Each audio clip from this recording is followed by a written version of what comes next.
Hello and welcome to PMCLounge.com. Today we are discussing the procurement management plan. Now, this is an important topic because it is an important output of one of the processes. As always, if you are interested into reading articles rather than watching videos, first link in the description is going to take you to our official website pmclounge.com, actually to the relevant article on this topic over at our official website. Also, the second link in the description is very important.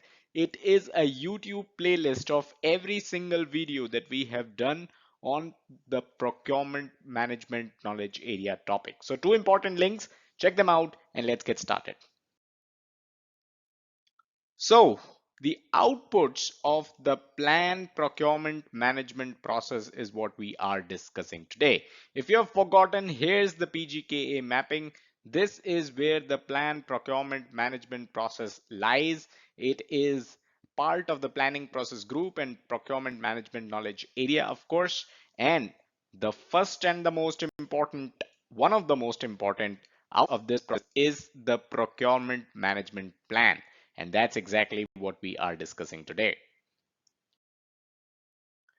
Okay, so let's talk about the procurement management plan. And before we do so, let me remind you, if you have already forgotten, this plan is actually a sub-plan of the project management plan, the overall project management plan.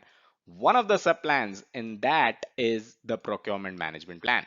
But in this document, what is the content of this document? Let's take a look at that. First of all, plan schedule for the deliverables that are contracted. Important point to note here, this schedule has nothing to do or very little to do with your project schedule. This is not the project schedule. This is the schedule only for the deliverables. It could be as simple as the dates when you need the seller or the contractor to provide you the deliverables that you have contracted out. As simple as that. Simple, plain, vanilla dates that you want your contractors to meet so that your project stays on track. Number two, procurement related templates. So if there is any specific template or templates that your organization uses every time it contracts some work out to external contractors, all those templates will be part of the procurement management plan. It could include legal templates. It could include wordings from your legal department, from your procurement department. So all those templates will be available in the procurement management plan. Contract types that will be used as part of the project. Now there are several types of contracts, and which ones do you plan to use as part of your project? All of those contract types, their definitions and details related to them will be available in the procurement management plan. Metrics to be used to measure contractors' performance, and some contracts are actually based on the metrics as well. They make use of the metrics. So if the contractor performance is better than expected, your contract may have conditions that you are going to pay them more, let's say 5% more or 10% more, stuff like that, right? So metrics is very important. Your contractor should know what they are stepping into, and they should know that they can earn a bonus or can incur a loss as well if there is issues in their performance.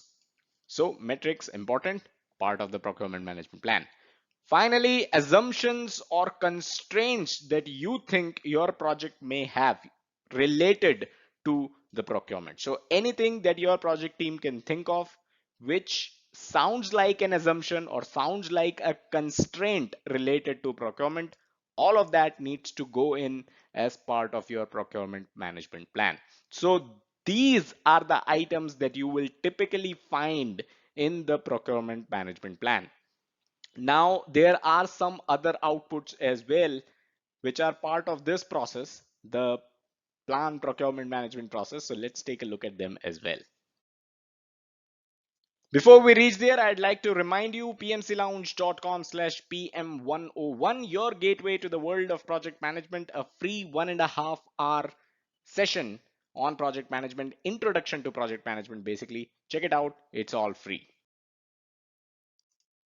All right, the procurement statement of work or the SOW. This is nothing but a simple list of items that needs to be contracted. So deliverables that you are going to contract to an external vendor, that list of items, let's say 4 items, this will be listed in the statement of work. Now, of course, you can add certain details to every single deliverable as well.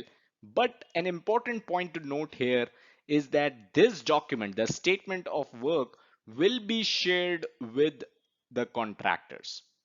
This is not a confidential document, and that is why it should not contain confidential information related to your project, related to your organization, related to even your customers. So no confidential information allowed in the SOW. This is a document that is most likely going to be shared with several vendors who are going to go over the list of items that you are looking to contract out basically. And if you are willing to give any details, they should be included in this document. Make or buy decisions. This is also an important output of the plan procurement management process, and you are using the make or buy decision analysis. This is something that we have already discussed. So second link in the description, it has a video on make or buy decision analysis as well. So you are going to document your findings using this analysis.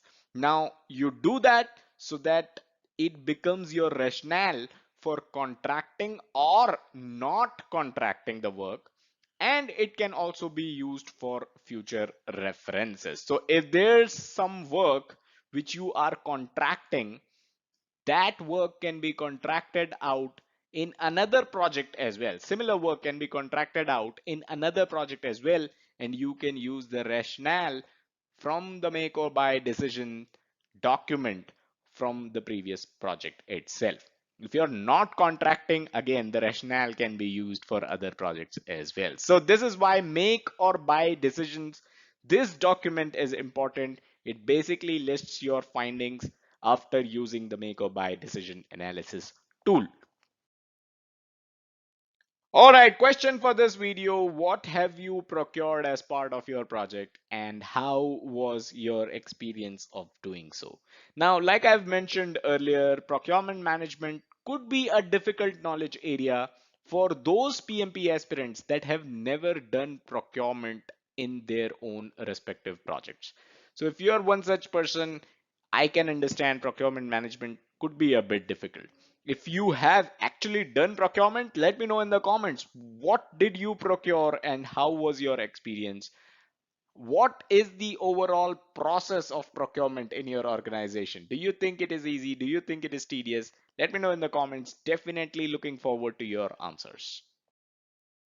And that's all that we had in this video. Smash that like button if you got value out of it and understood the outputs of the planned procurement management process. Subscribe to the channel and hit the bell icon to stay notified whenever we upload new content. Also, don't forget to check out the website pmclounge.com, your #1 free PMP resource. Thank you.